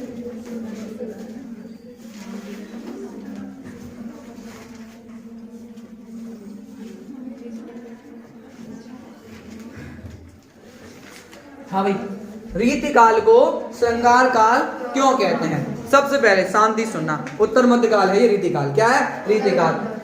देखो भाई रीति काल में सेठा काल, सेठियाई करेंगे और क्या करेंगे, ठीक है।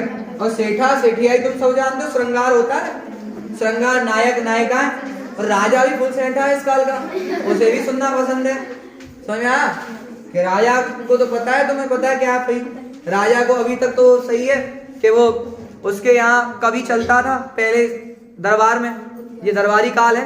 दरबारी काल में राजा को अपने, अब देखो भाई आप आज आप लोग बड़ा टेंशन में पड़ जाते हो। आपको जब अपना मनोरंजन करना होता है तो बढ़िया ईयरफोन लगाए, गाने सुन लिए, नाटक देख लिया, मूवी देख ली। उन दिनों कहा देखे है नहीं, तो उसने कवि को बुला लिया और कवि कविता कर रहा है। कवि क्या कर रहा है? कविता कर रहा है, महाराज तुम ऐसे तुम वैसे तुम। उसने कहा अब नहीं, ट्विस्ट चाहिए, कुछ तो ट्विस्ट होना चाहिए। कविता में मजा नहीं आ रहा, नीड सम एक्स्ट्रा। उन्हें नायिका आए अब वो नृत्य करेगी। क्या करेगी? नृत्य, डांस। अभी तक म्यूजिक तो म्यूजिक था, अब म्यूजिक के साथ क्या भी होना चाहिए? डांस। अब नायिका आगे बढ़िया नायिका नृत्य कर रही है कैसे हंस रहा था? नहीं देखो मेरे को नृत्य करना आता नहीं है, मैंने कहा कि था कोई मेरे को नृत्य सिखाएगा, वो आई नहीं आज नायिका नहीं सॉरी। देखो अब वो नायिका नृत्य कर रही है, धूम अब नायिका नृत्य कर रही है और नृत्य करते हुए कवि ने उसे देखा। नायिका ने कवि को देखा, कवि ने नायिका को देखा, दोनों ने एक दूसरे को देखा। नहीं कनेक्शन वाली बात, जो भी बात समझो। अब नायिका एक बार हंसकर, नायिका ने हंसकर एक बार कवि को देख लिया, अब इसको समथिंग समथिंग लग गया कुछ। अब भाई ठीक है, वो ऐसे ना जाने कितनों को हंसकर झूला झुला रही होगी। भाई इसको देख लिया तो ये तो पागल हो गया, न दिन को चैन न रात को नींद। तो अब ये क्या करेगा, श्रृंगार लिखेगा कि लिखेगा, लिखिए कि लिखेगा। एक तो राजा को भी सुनना है, एक तो इसका भी टेंशन हो गया, तो दोनों की कनेक्टिविटी जुड़ गई कि नहीं जुड़ गई। तो सुनो क्या कहोगे इसमें। रीतिकाल दरबारी काल था, पॉइंट पहला। रीतिकाल क्या था, दरबारी काल। इस काल के अधिकांश कवि कैसे हुआ करते थे, दरबारी कवि कैसे हुआ करते थे, दरबारी कवि हुआ करते थे। दरबार मतलब राजा की तरह। तो राजा को मनोरंजन के लिए राज्याश्रित, क्या कह सकते हैं, राज्याश्रित दरबारी कवि या राज्याश्रित कवि हुआ करते थे। तो वो राजा को प्रसन्न करने के लिए, किसको, राजा को प्रसन्न करने के लिए श्रृंगार, कैसी रचना लिखते थे, श्रृंगार युक्त रचनाएं लिखते थे। कैसी रचना लिखते थे, श्रृंगार युक्त रचनाएं लिखते थे। इसीलिए इस काल को श्रृंगार काल कहते हैं। क्या कहते हैं, श्रृंगार काल कहते हैं। इस काल में इतने अधिक अलंकारों का प्रयोग हुआ है, उतने कहीं और हुए ही नहीं है। इसलिए इस काल को अलंकृत काल भी कहते हैं। क्या भी कहते हैं, अलंकृत काल भी कहते हैं। रीति काल को अलंकृत काल भी कहते हैं। भाई साहब बिहारी जी हैं, रत्नाकर, भूषण जी है ना, केशवदास, घनानंद, घनानंद, हाँ आनंद में डूबा है घनानंद, और ज्यादा आनंद में डूबे हो तो सुजान रह जाओगे, ज्यादा आनंद में डूबो तो क्या कहते हैं, सुजान रह जाओ। तो घनानंद की रचना क्या है, सुजान सागर। क्या है, सुजान सागर। क्लियर, रीतिकाल क्लियर हो गया, कोई दिक्कत किसी को, बढ़िया। नई कविता की कोई दो विशेषता बताओ, नई कविता की दो विशेषता बताओ। देखो मैंने तुम्हें सीधे पॉइंट बताए। नई कविता, अरे क्या हुआ,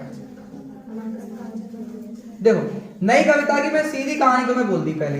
नया टाइम, नई कविता नया टाइम, और नया टाइम सबका टाइम है, नया टाइम सबका टाइम है, सबको पता है। नई कविता नया टाइम सबका टाइम है। तो यहाँ पे व्यक्तिवाद और क्षणवाद, व्यक्तिवाद और क्षणवाद, क्षणवाद, इसे लघु मानववाद भी कहते हैं। इसे क्या भी कहते हैं, लघु मानववाद भी कहते हैं। देखो नई कविता में प्रत्येक व्यक्ति का महत्व है, हर एक व्यक्ति का महत्व, चाहे वो कोई भी अपाहिजी क्यों ना हो, अपाहिजी क्यों ना हो। लिखेंगे उस पर भी, लिखा है रघुवीर साय ने, बोलो लिखा है कि लिखा है, रघुवीर साय ने लिखा है। कैमरे में बंद अपाही लिखा है कि लिखा, नहीं दीदी गर्मी तो समझे, हाँ क्यों लिखा है। तो नई कविता की कवि कौन है, रघुवीर साय। तो नई कविता में हर एक व्यक्ति का महत्व और हर एक समय का महत्व, क्षण माने टाइम। नई कविता की दो विशेषताएं हो गई, व्यक्ति का महत्व, समय का महत्व, बस खत्म। व्यक्ति का महत्व, समय का महत्व, इज इट क्लियर, बोलो यस सर। हाँ तो हाँ बताते तो रहो, बढ़िया। हाँ रचना के संदर्भ में इंपोर्टेंट है, रचना के संदर्भ में अंधड़ और बीज क्या है बेटा। देखो अंधड़ और बीज क्या है, तो मैं तो सीधे बता देता हूँ। रचना के संदर्भ में अंधड़ है भाव रूपी आंधी, अंधड़ क्या है, भाव रूपी आंधी, भाव रूपी आंधी। और बीज क्या है, विचार रूपी बीज, बीज क्या है, विचार रूपी बीज, विचार रूपी बीज। हो गया आंसर, अंधड़, भाव रूपी आंधी, विचार रूपी बीज। अरे छोटा मेरा खेत चौकोना, वही तो है ये कि छोटा मेरा खेत चौकोना, कागज के जैसा, एक कागज का जैसा चौकुटा पन्ना है, वैसे मेरा एक खेत, जैसे खेत होता है वैसे ही मेरा एक पन्ना है। कृषि कर्म कवि कर्म के समान है, बस एक चीज बताइए। संसार में कष्टों को सहते हुए भी खुशी और मस्ती का माहौल कैसे पैदा किया जा सकता है ना। अब देखो ये क्वेश्चन बन के आ गया, ये क्वेश्चन कहां से आ गया, बन के चैप्टर फर्स्ट से। कहां से, चैप्टर फर्स्ट से, हरिवंश राय बच्चन से, है ना। ठीक है, तो वो कह रहे हैं कि संसार में हमें कष्ट तो सहने ही है। सही बात है। देखो सीधी बात, एक मैं कीवर्ड्स बता रहा हूँ आपको, तो कीवर्ड्स पकड़ने हैं। बेटा एक बात बताओ तुम मुझे, 2 नंबर का आ रहा है तो क्या तुम पूरा साहित्य लिखोगे? दो लाइन अधिक से अधिक 2.5 3, उससे तो ज्यादा लिखनी ही नहीं है। तो 2 2.5 3 लाइन तो मैं बता रहा हूँ कीवर्ड से हो जाएगी पूरी। काय को जो टेंशन में पड़ रहे हो, देखो इधर देखो जरा, क्या कहोगे। देखो भाई जीवन में सुख और दुख तो आने हैं, सही है। सुख और दुख तो जीवन की क्या है, एक पलरे के, ये समझो एक सिक्के के 2 पहलू। ठीक है, देखो सुनो, तो आपका पहला पॉइंट तो क्या है, जीवन में सुख और दुख तो आते जाते रहते हैं। आज भाई सुख है तो कल दुख भी आएगा, फिर सुख आएगा। तो ये तो साइकिल चलती रहती है। जीवन में सुख और दुख का तो आना जाना बना रहता है, लेकिन उन सुख और दुखों में हमें एक समान रहना होता है। क्या रहना होता है? एक समान होता है। उसके लिए हमें निरंतर कर्म करते रहना चाहिए। क्या करते रहना चाहिए? कर्म। यही आपको खुश रखेगा। आप बिजी रहना शुरू कर दो, आपको पता नहीं चलेगा क्या सुख है, पता चलेगा? और आप बैठे हो तो फिर आप कुछ चले जाओगे डिप्रेशन। इसीलिए तो कहते हैं कि कार्य में मग्न रहो, व्यस्त रहो, है ना। मैं यहाँ पढ़ाते ही रहता हूँ, व्यस्त इसीलिए तो रहता हूँ, 10-10 घंटे क्लास चलती रहती है। चल व्यस्त रहो, तो भैया आप कर्म करते रहो। क्या करते रहो? कर्म करते रहो। और आत्मविश्वास, और एक चीज क्या है? आत्मविश्वास। बस ये 3 पॉइंट उठा लो और इससे ही साथ आप खुशी या मस्ती का माहौल बना सकते हो। सही है ना? देखो, सुख दुख आते जाते रहते हैं, ये जीवन के 2 पहलू हैं, इसीलिए हमें अस्थिर नहीं होना है। निरंतर कर्म करते रहो, कर्म करते रहना चाहिए और आत्मविश्वास बनाए रहना चाहिए। इस स्थिति से ही हम क्या कर सकते हैं? कष्टों में भी मस्ती का माहौल पैदा कर सकते हैं। 3 कीवर्ड लिख दो, बस काम खत्म। क्लियर हो गया? चलो आगे बढ़ जाए। हाँ बच्चों, नेक्स्ट, शुक्ल युग के गद्य की 2 विशेषताएं लिखी है। शुक्ल युग के गद्य की 2 विशेषताएं लिखी है। हम शायद लास्ट में ना कह पाऊं, अभी कह रहा हूं। कुछ लोगों ने तो इस ऑफलाइन की क्लास वाले ने भी अपने मतलब जितने मेरे से जुड़े हुए हैं, जितने मेरे मोबाइल में सेव हैं, उनके मैंने देखे हैं। कुछ लोगों ने अपने स्टेटस पे भी लगाया था, मतलब वीडियो की लिंक दी थी। तो मैं उन लोगों के से आभार जताऊंगा। उन लोगों का बेहद बेहद आभार है कि उन्होंने हमारे वीडियोस को अपने स्टेटस पे लगाया। जिनके वीडियो में सेव है, दिखते हैं मतलब स्टेटस, तो मैं उनको, जैसे मैं खुद नहीं देता थैंक्स बोल पाता, तो मैं आज यहाँ बोल रहा हूँ, ठीक है। हाँ, और ऑनलाइन वाले तो आभारी है इनके, तो भैया ये तो बहुत अच्छे से मदद कर रहे हैं। हाँ, शुक्ल युग, शुक्ल युग के गद्य की 2 विशेषताएं लिखिए। अब शुक्ल युग देखो, आचार्य रामचंद्र शुक्ल। शुक्ल से कौन है? आचार्य रामचंद्र शुक्ल। और थोड़ी सी मेरे को शुक्ल जी से एक बात याद आ गई, सुनो, एक लाइन बता देता हूँ, 2 मिनट कीजिएगा। ये यहाँ पे भी आपने पढ़ा था, कहाँ गया? रीतिकाल को श्रृंगार काल, रीतिकाल को श्रृंगार काल किसने बताया है? आचार्य रामचंद्र शुक्ल ने ही बताया है, ठीक है। इसीलिए भी मेरे को दिमाग में आ गया। चलो आगे। अब देखो, सबको पता है गद्य, शुक्ल युग के गद्य की विशेषता, तो रामचंद्र शुक्ल। कौन है? रामचंद्र शुक्ल। अब आप सबको पता है ये गद्य का स्वर्ण काल है। ये क्या है? गद्य का स्वर्ण काल या निबंध का स्वर्ण काल। निबंध का स्वर्ण काल पूछे तो कौन जाओगे? शुक्ल युग। कौन जाओगे? शुक्ल युग जाओगे, पक्का है। राम जी याद करो, क्या करो? राम जी याद करो। अच्छा एक बात बताओ, चिंतन परक क्या लिखोगे? चिंतन परक निबंध। इस युग में कैसे निबंध लिखे गए? चिंतन परक। लोक मंगल की भावना, लोक मंगल की भावना, लोक मंगल की भावना। अरे भैया राम जी हैं तो लोक की मंगल तो चाहेंगे चाहेंगे, तो हो गया। और आपको एक चीज और बता दूं, रामचंद्र शुक्ल जी का जो निबंध संग्रह है वो चिंतामणि नामक संकलन में लिखा गया है। किसमें लिखा गया है? चिंतामणि। पूछ सकता है कि चिंतामणि किनका निबंध संकलन है? आचार्य रामचंद्र शुक्ल का। चिंतामणि किसका है? आचार्य रामचंद्र शुक्ल का। चिंतामणि के भी भाग है, भाग 1 भाग 2, भाग 1 भाग 2। चिंतामणि में भी निबंध लिखे गए हैं, मनोवैज्ञानिक निबंध लिखे गए हैं। भय, क्रोध, उत्साह, भय, क्रोध, उत्साह, ये मनोवैज्ञानिक निबंध है। ये कैसे निबंध है? मनोवैज्ञानिक निबंध है। किनके हैं? आचार्य रामचंद्र शुक्ल के हैं। आचार्य रामचंद्र शुक्ल के हैं। क्लियर हो गया? कोई दिक्कत किसी को नहीं है? तो पूरा सिनेरियो समझ में आ गया है? बहुत बढ़िया है। आगे, नाटक और एकांकी में 2 अंतर बताओ। भैया कितना तो सरल क्वेश्चन है ना। नाटक और एकांकी, सुनो, 1 अंक वाली घटना और नाटक में 1 से अधिक अंक। नाटक में 1 से अधिक अंक, यहाँ 1 अंक होता है। नाटक में पात्रों की संख्या अधिक, यहाँ पात्रों की संख्या सीमित होती है। हो गए 2। यहाँ काल, दृश्य काल की अवधि ज्यादा होती है, यहाँ अवधि सीमित होती है। बोलो आया ना। ये दोनों के दोनों दृश्य काव्य हैं। नाटक एकांकी दोनों के दोनों क्या हैं? दृश्य काव्य हैं। ठीक है, चलो आगे, बाजार का जादू चढ़ने और उतरने पर मनुष्य पर क्या प्रभाव पड़ता है? भाई एक बात सुनो, बाजार का जादू जब मनुष्य पर चढ़ता है तो बाजार से वो वस्तुएं खरीद कर लाने लगता है, बाजार से अनुपयुक्त वस्तुएं भी खरीद कर लाने लगता है। और जब बाजार का जादू उतरता है तो वो क्या होता है, तो वो अपनी खरीदी हुई वस्तु पर भी क्या करता है, अनावश्यक लगने लगती है, खरीदी वस्तु से क्या लगने लगती है, अनावश्यक, और कुंठा में चला जाता है, मतलब उसे दुख होता है कि यार मैंने कितना पैसा ऐसे बर्बाद कर दिया। तो ये तो हो ही जाता है ना, ईर्ष्या का शिकार हो जाता है, ठीक है, उसे खुद से घृणा होने लगी, यार मैंने इतना पैसा वेस्ट कर दिया, ये चला गया पैसा वैसा। तो यही चीज होती है, बाजार का जादू चढ़ेगा, बहुत सारा खरीद लिया होगी, उतरेगा तो भैया टेंशन होगी, बस खत्म। नहीं सर तुम तो ऐसे कह रहे थे बस खत्म, हमसे पूछो क्या होगा। नहीं ऐसा कुछ नहीं है।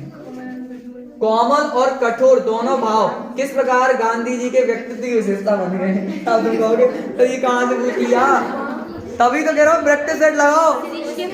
हाँ, शिरीष के फूल में से, वो कहते हैं जिस प्रकार से शिरीष का फूल वायुमंडल से रस खींचता है, कोमल बनता है, ऐसे एक और डोकरा था। ऑफलाइन में तो डोकरा बोल सकते हैं, ऑनलाइन में नहीं, लेकिन डोकरा हमारे यहाँ तो अपने देहात में डोकरा प्रेम से ही बोल देते हैं, नहीं पर नहीं बोलना नहीं चाहिए, अनुपयुक्त सा लगता है। मतलब गांधी जी के बारे में कि एक ऐसा ही व्यक्ति थे गांधी जी, वो भी बिल्कुल शिरीष की तरह अवधूत ही थे, फर्क ही नहीं पड़ता था, कितने भी अंग्रेजों कितने कष्ट झेले उन्होंने, है ना, स्थिर रहते थे। सही है कि सही है? तो गांधी जी के बारे में बताते हैं। अच्छा देखो, अगर हम गांधी जी के हृदय के रूप से देखें तो वो कैसे थे? कोमल। हृदयगत रूप से तो गांधी जी कैसे थे? कोमल। लेकिन व्यवहार रूप से वो कैसे थे? कठोर। व्यवहार रूप से कैसे थे? कठोर थे। हृदय से कैसे थे? कोमल, और व्यवहार रूप से देखे जाए तो कैसे थे? कठोर। क्यों? इसका वर्णन कैसे पता चलता है? इसमें ये भी लिखेंगे कि हरिजन एवं नारी उत्थान के लिए जो उन्होंने कार्य किए, हरिजन एवं नारी उत्थान के लिए जो कार्य किए, उससे उनका पता चलता है वो कैसे थे? कोमल हृदय के थे। और वहीं जो उन्होंने अंग्रेजों से लड़ाई लड़ी, उससे साफ साफ दिखाई पड़ता है कि वो कैसे थे? कठोर व्यवहार के थे। कैसे थे? कठोर व्यवहार के थे। ठीक है, इतनी बात समझ में आ गई? चलो बढ़िया। अगला क्वेश्चन, कविता के प्रति लगाव से पहले और उसके बाद अकेलेपन के प्रति लेखक की धारणा में क्या बदलाव आया?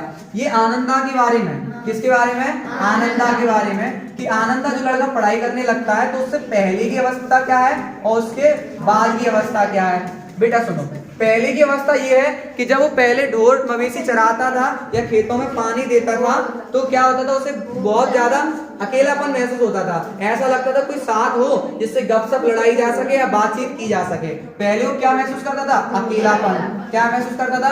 अकेलापन। सोचता था कोई साथ हो, कोई क्या हो? साथ हो, बातचीत हो सके, गपशप लगाई जा सके। लेकिन जैसे उसे कविता का मर्म जाना, कविता के प्रति उसे लगा हुआ, जैसे उसे किसके प्रति लगा हुआ? कविता के प्रति लगा हुआ, तो अब वो क्या कहता है? अब उसे एकांत पसंद है। अब उसे क्या पसंद है? एकांत पसंद आने लगता है। क्या पसंद आने लगता है? एकांत पसंद आने लगता है, क्योंकि एकांत में कविता ऊंचे स्वर में गाई जा सकती थी और नए नए शब्दों पर विचार किया जा सकता था। तो ये बदलाव आपको समझ में आ गया? ठीक है, बहुत बढ़िया। ये बड़ा अच्छा क्वेश्चन है क्योंकि इसमें से दो ओटी छिपी है। इस क्वेश्चन में भी ओटी छिपी है। क्वेश्चन में क्या ओटी छिपी है? देखो, सिंधु सभ्यता की खूबी उसका सौंदर्य बोध है। तो पहली ओटी तो यही होगी, सिंधु सभ्यता की खूबी क्या है? उसका सौंदर्य बोध है। जो राज्य पोषित या धर्म पोषित ना होकर कैसी थी? समाज पोषित थी। तो ये दो ओटी तो इसमें से तैयार कर लो। सिंधु सभ्यता डैश पोषित थी? समाज पोषित। सिंधु सभ्यता में डैश बोध है? सौंदर्य बोध है। बात समझ में आया कि नहीं? हाँ। तो अब इसमें हम क्या बताएंगे कि सिंधु घाटी सभ्यता को कैसे हम कह सकते हैं कि सौंदर्य बोध इसमें महत्व था, दिखावा नहीं था। सिंधु घाटी सभ्यता में क्या नहीं था? दिखावा नहीं था। सिंधु घाटी सभ्यता में दिखावा नहीं था, दिखावा नहीं था, ध्यान रखना। इसलिए लो प्रोफाइल सभ्यता भी कह सकते हैं। क्या कह सकते हैं? लो प्रोफाइल सभ्यता भी कह सकते हैं। सिंधु घाटी सभ्यता में औजार नहीं मिले हैं। क्या नहीं मिले हैं? औजार नहीं मिले, बल्कि हथियार मिले हैं। उसे उल्टा कर दिया। हाँ, थैंक यू। औजार मिले हैं, हथियार नहीं मिले। हथियार नहीं मिले, ठीक है, हथियार नहीं मिले, ठीक है। और इनकी जो वास्तुकला है, इनकी जो अद्वितीय वास्तुकला है और इनका जो नगर नियोजन है, इनका जो नगर नियोजन है। इससे हमें ये पता चलता है कि सिंधु घाटी सभ्यता का सौंदर्य बोध ही क्या था, विशिष्ट था। सौंदर्य बोध क्या था, विशिष्ट था। ठीक है, क्लियर है। और हथियार वगैरह नहीं है तो कह सकते हैं क्या है वो, राजा वगैरह का कोई वहां पे वो नहीं था, स्कोप नहीं होगा। ठीक है, राजा वगैरह होते तो हथियारों को ज्यादा फोकस करते हैं, सबको पता है। कोई दिक्कत किसी को? कहानी और नाटक, कहानी और नाटक, कहानी और नाटक में क्या समानताएं होती हैं भाई सबको पता है। कहानी और नाटक में सारा कुछ समान है, बस एक चीज दिक्कत है, बस आपको तो समान, तुम्हें तो सीधी बात है, तुम्हें तो समानता बतानी है। कथानक, केंद्रीय बिंदु, कथानक, पात्र, भाषा, देशकाल, सभी चीजें क्या होती हैं, समान होती हैं। सभी चीजें क्या होती हैं, समान होती हैं। कहानी और नाटक में कथानक, पात्र, भाषा, शैली, देशकाल, वेशभूषा सभी क्या होता है, समान होता है। बस ये चीजें लिखना, समानता ही लिखनी है। पेपर में क्वेश्चन को ध्यान पढ़ लेना, मतलब तुम असमानता लिख गया तो पूरे 2 नंबर चले जाएंगे, है ना। चलो आगे सुनो। नेक्स्ट, रेडियो नाटक में संवाद के महत्व को स्पष्ट कीजिए। रेडियो नाटक एक श्रव्य माध्यम है। रेडियो नाटक कैसा माध्यम है, श्रव्य माध्यम है। और श्रव्य माध्यम में तो आपको सबको पता है संवाद का ही महत्व होता है। किसका महत्व होता है, संवाद का महत्व होता है। रेडियो नाटक में सिर्फ संवादों से ही विकास होता है। क्या होता है, संवादों से विकास होता है, इसलिए संवाद उसमें अत्यंत महत्वपूर्ण होते हैं। ठीक, आगे शब्द युग्म के प्रकार। देखो मैं तुम्हें अच्छे से याद कराऊंगा, शांति सुनना।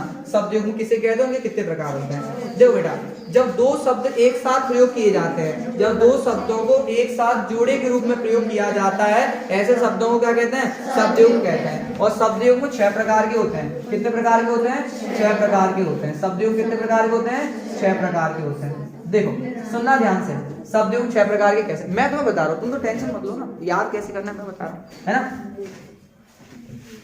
देखो सबसे पहले समानार्थी, समानार्थी शब्द युग्म।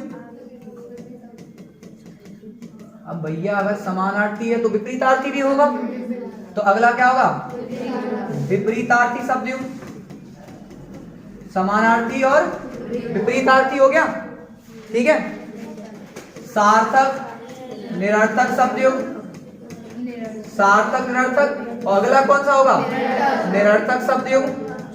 बोलो, सार्थक, निरर्थक, निरर्थक शब्द युग्म हो गया कि नहीं हो गया। सजातीय शब्द युग्म, सजातीय शब्द युग्म और पुनरुक्ति शब्द युग्म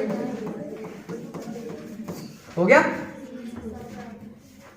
सा वाले ज्यादा है, देखो समानार्थी, सार्थक, निरर्थक, निरर्थक, सजातीय, पुनरुक्ति, ऐसे याद करो। सबसे पहले 2-2 का पेयर बना लो।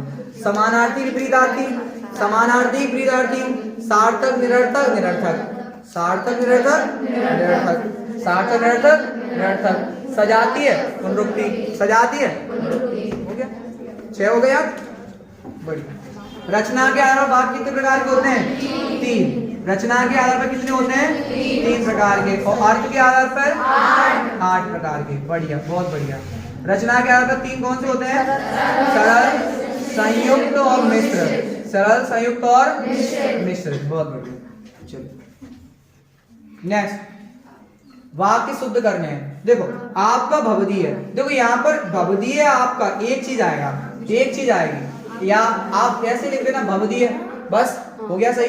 बंदूक एक उपयोगी शस्त्र नहीं, बंदूक एक क्या होगा, अस्त्र होगा। क्या होगा, अस्त्र होगा, बस सही हो गया। ये तो फ्री के नंबर होते हैं, थोड़ा ध्यान दे दिया जाता है।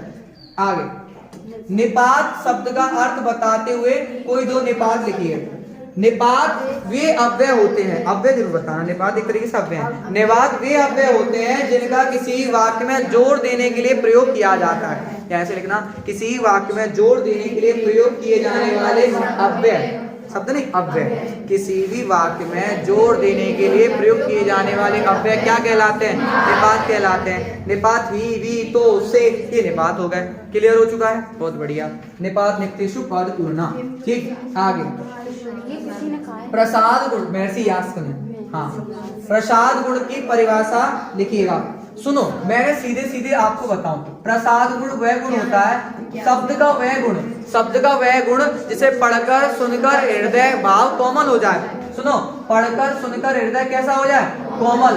सुनो, हृदय कैसा हो जाए, कोमल, पवित्र और निर्मल। कोमल, पवित्र और निर्मल हो जाए, उसे हम क्या कहते हैं, प्रसाद गुण कहते हैं। ऐसा भाव जिससे आपका हृदय पवित्र, कोमल और निर्मल हो जाए, वो क्या कहलाएगा? प्रसाद गुण। हे प्रभु आनंद दाता ज्ञान हमको दीजिए, शीघ्र ही सारे दुर्गुणों को दूर हमसे कीजिए। कौन सा गुण हो गया? प्रसाद गुण हो गया। जैसे इसमें एक ओटी बन सकती है कि जैसे आपको पता है कि जैसे जब हम लकड़ी जलाते हैं ना, लकड़ी जलाने के लिए जिस प्रकार से ईंधन या ईंधन, लकड़ी माने ईंधन ही हो गया ना, ईंधन को जलाने के लिए जैसे अग्नि जरूरी होती है, वैसे ही हमारे अंदर कोई भी भाव को जगाने के लिए कि क्या चाहिए होता है? प्रसाद गुण चाहिए होता है। प्रवेश द्वार है प्रसाद गुण, सबके लिए चाहिए। हाँ, शब्द शक्ति किसे कहते हैं, उसके भेद बताइए।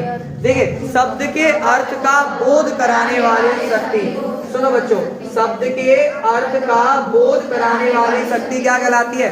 शब्द शक्ति। कितने भेद होते हैं? 3, अभिधा, लक्षणा और व्यंजना। अभिधा, लक्षण और व्यंजना। बहुत बढ़िया। आगे, बिंब के मूलभूत कितने तत्व होते हैं? 3। बिंब के कितने तत्व होते हैं? 3। देखिए, अभी हमने बात की थी कि कितने? कल्पना, भाव, इंद्रियता। कल्पना, भाव, इंद्रियता, ये क्या है? बिंब के तत्व हैं। साम रूपक अलंकार की परिभाषा उदाहरण सहित बताइए। पहला काम, साम रूपक अलंकार, रूपक का ही भेद है। साम रूपक अलंकार किसका भेद है? रूपक का भेद है। जहाँ एक से अधिक रूपक होते हैं वो साम रूपक होता है, लेकिन ये वाला नहीं लिखना। परिभाषा होगी जहाँ उपमेय में उपमान सहित, जहाँ उपमेय में उपमान का अंगों सहित, जहाँ उपमेय में उपमान का अंगों सहित आरोप किया जाता है, वहाँ साम रूपक अलंकार होता है। समझ में आया? और मैंने आपको इसका उदाहरण भी बताया था, है ना? बीती विभावरी जाग रही, अंबर पनघट में डुबो रही, तारागढ़ ऊषा नागरी। बीती विभावरी जाग रही, अंबर पनघट में डुबो रही, तारागढ़ ऊषा नागरी। मानवीकरण में भी यही होगा, मानवीकरण में भी यही हो जाएगा। ठीक है, अगला बढ़ जाए, समझ आ रहा है? परिचय, वही परिचय किसका करना है? निराला जी का और तुलसीदास जी का। निराला जी का और तुलसीदास जी का, दोनों ही इंपोर्टेंट है। जयंत कुमार, फणीश्वरनाथ रेणु, दोनों ही इंपोर्टेंट है। ये चार के चारों परिचय जो दिए हैं, कवि और लेखक परिचय, चारों के चारों स्टारर हैं, 3 स्टारर है इस साल के लिए। मतलब ये जो कवि परिचय, लेखक परिचय आज जो अपन डिस्कस कर रहे हैं, सभी महत्वपूर्ण है। ठीक है, एक बार पढ़ लिए जाए अच्छे से। भाई बोर तो नहीं हो रहा हो? कोई दिक्कत तो नहीं है? टाइमिंग वाइमिंग का इश्यू तो नहीं आ रहा? नहीं है ना? तो ठीक है। आप लोगों का है? इनका आपका बोलने के लिए अब तो ये तो बस कर रहा है। चलो भाई, तो पहले मैं स्लाइड पर एक नए पेज पर चलते हैं। इस पेज पे नहीं, निराला और तुलसीदास जी हैं। चलो देखते हैं, ऊपर चलते हैं इस वाले पेज पे। ठीक है, निराला और तुलसीदास। देखो बेटा, कवि परिचय उठा रहा है किसका? सूर्यकांत त्रिपाठी निराला का। सूर्यकांत त्रिपाठी निराला जी का क्या कर रहे हैं? कवि परिचय कर रहे हैं। क्या कर रहे हैं बच्चा? कवि परिचय कर रहे हैं। पकड़ते हैं इस बात को। भाई सबसे पहले उसने कहा कि आप हमें 2 रचनाएं बता दो। सबसे पहले आप हमें क्या बता दो? 2 रचनाएं बता दो। देखो, अब सबसे पहले हम इनकी 2 रचनाएं देख लेते हैं। अनामिका, सरोज स्मृति। ठीक है, 2 ही पूछा है तो उन्होंने 2 बता दी। फिर भाव पक्ष। भाव पक्ष, अब भाव पक्ष पे आ जाओ। मैंने आपको ऐसे ही कहा है, भाव हमेशा हृदय से आते हैं। भाव कहां से आते हैं? हृदय से। और हृदय का सीधे संबंध रस से होता है। तो आपको भाव पक्ष में रस के बारे में बताना है। किसके बारे में बताना है? रस के बारे में बताना है। निराला जी के बारे में बताना है। किसके बारे में बताना है? भावगत रूप से आपका काव्य विशिष्ट जान पड़ता है।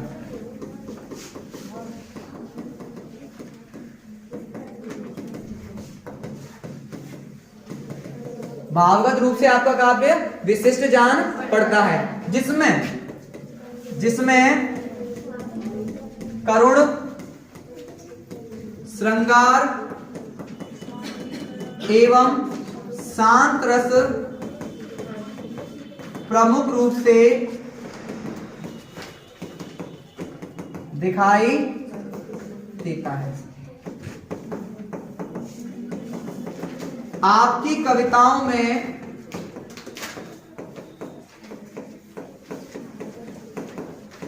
ओज स्वर भी दिखता है। ठीक है, आपकी कविता में ओज स्वर भी दिखता है। वापस हो गया। कला पक्ष, कला माने क्वालिटी, और किसी व्यक्ति की क्वालिटी किससे पता चलेगी? छंद और अलंकार से। तो इसमें छंद और अलंकार तो लिखना निराला जी का काव्य, निराला जी का काव्य कलात्मक ढंग से, कलात्मक ढंग से सबसे उपयुक्त जान पड़ता है। आपके काव्य में, आपके काव्य में, अब देखो अब ये मुक्तक के तो जनक थे। आपके काव्य में मुक्तक छंद दिखाई देते हैं।